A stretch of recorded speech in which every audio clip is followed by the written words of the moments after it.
Hola and Happy New Year on WVSports.com's video podcast, Musings from the Mountains. I am Keenan Cummings, managing editor for the site. And I'm Patrick Kotnik, staff writer for the site. Shout out to the wonderful wizard behind the camera, Tyson Murray, does all of our work. If you've watched this before, you know it's quality stuff. So give it a look. Take a look at what he does, and also take a look at what West Virginia's doing on the basketball court, Patrick. Nice transition. Yeah, look at that. Look, we're learning every day.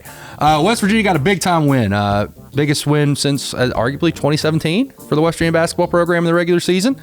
Went on the road. It was I don't know, I guess you can call it a neutral site game if you want to call an Ohio State game in Cleveland neutral. But West Virginia got a win over Ohio State, and what impressed me, Patrick, is not the fact they won. Well, that's a lie. It does impress me, the fact they won, but it's how they won. And this was a throwback Bob Huggins type effort. Defense. 25 stops on 35 possessions in the second half. Ohio State started the game 6 for 8 from the field. They finished 9 for 40. Well, it's been pretty interesting these past two games overall. I mean, you've seen kind of like what I've noticed with the Pittsburgh Steelers at some points, that you've seen West Virginia these past two games against Ohio State, against Youngstown State, kind of played to the level of their opponent. Came out flat against Youngstown State, put together a decent second half effort, and did just enough to get the win. Like you said, Keenan, against Ohio State, they basically eliminated their two bigs, Derek Culver, Oscar Tshiebwe. Oscar Tshiebwe was held scoreless in this game.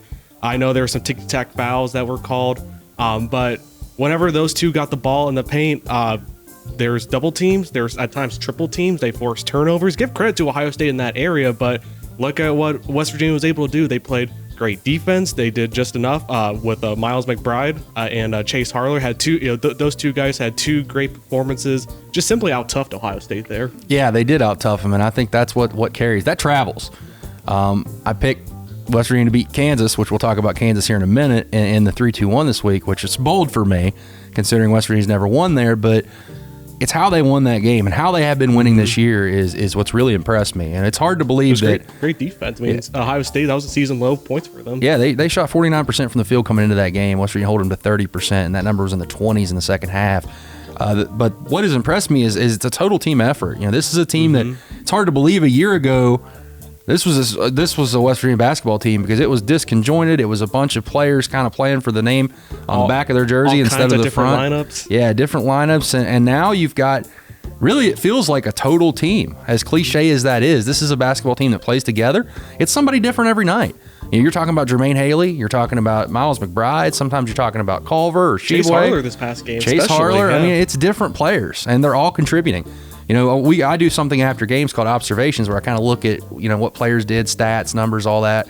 I didn't even get to Brandon Napper, and I thought he had a critical role in that game, hit some big shots. Logan Rout also gave him some great minutes. So that stuff travels, and travels well in March. So we'll see how West Virginia does going forward. They're going to get tested pretty immediately. Going to Kansas is not easy. As I mentioned, 0-7 there. Can they get it done, Pat? Just based on history alone, they've yet to beat Kansas on the road. I'm going to say no. I'm going to disagree with you on this one. Just basically after that game 3 years ago, where it looked like West Virginia had that game well in hand. Kansas, kind of blew it there. Kansas came back to win. Kind of treated it like with West Virginia against Oklahoma in football. Until it happens, I just can't pick West Virginia to beat Kansas on the road until they actually do it. Like I said, Kansas is another great offensive team. Just like Ohio State, but like West Virginia, they've had their struggles at the free throw line as well. So it's going to be interesting. It's going to be a tough task again for this West Virginia team. I'm drinking the Mountain Dew. I think that West Virginia does find a way to win this game. I think it's going to be a close one. It always is going to be close, especially when the officials are involved, if you know what I'm saying. But I do think that this is going to be a battle of post on post. These are two really, really good defensive teams. Really good teams in the post. Whichever team is able to force the issue and kind of generate some foul trouble, we'll see what happens. I think West Virginia's going to give them a good game at least. I do not think this is going to be a blowout either way. It'd be interesting to set the tone, that you're setting the tone on the first game of the Big 12 conference schedule against the team that usually wins it every year. Outside of last year, has won it, 13 before that? So there you go. Football. Switch to football real fast. Some news while we had our little hiatus over the holidays. West Virginia needs a wide receivers coach, or at least a coach. Maybe you can move him around and plug him into different spots. But Xavier Dye, former outside wide receivers coach at West Virginia, former because he took the same post at South Florida. with his mentor, Jeff Scott. Played under him at Clemson, coached under him at Clemson as a GA. The move makes sense for him. I don't think it's something that he, just thought about and left. There's obvious ties there. Coaches are known to be loyal creatures, and it didn't surprise me. That actually was floated to me a couple days before by a couple people. Not that he was leaving, but asked me if he could leave, and I never thought about it. It made sense. Yeah, there's always additions and departures every year with coaching staffs. I mean, I'm not too surprised about this, but in terms of recruiting, they have to hire a new wide receivers coach that has to take over, find someone who can recruit that Baltimore and Maryland, Virginia area, the DMV area. I wrote something about that the other day, how critical that area will be for West Virginia establishing connections and relationships here during the Neil Brown era. So very interesting. It's going to be a very interesting coaching search. Yeah, North Carolina, South Carolina as well, some of Dodd's primary areas. He was not the lead recruiter for any guy, but if you read my article the other day on the site, a lot of guys are involved with a lot of different people. It's by design. That's what West Virginia does with their recruiting. Try to get as many faces to recruits, to get them to know guys as they can, because it's easy. It boils down to this, guys. It's a lot harder to say no to 8 people than it is 2.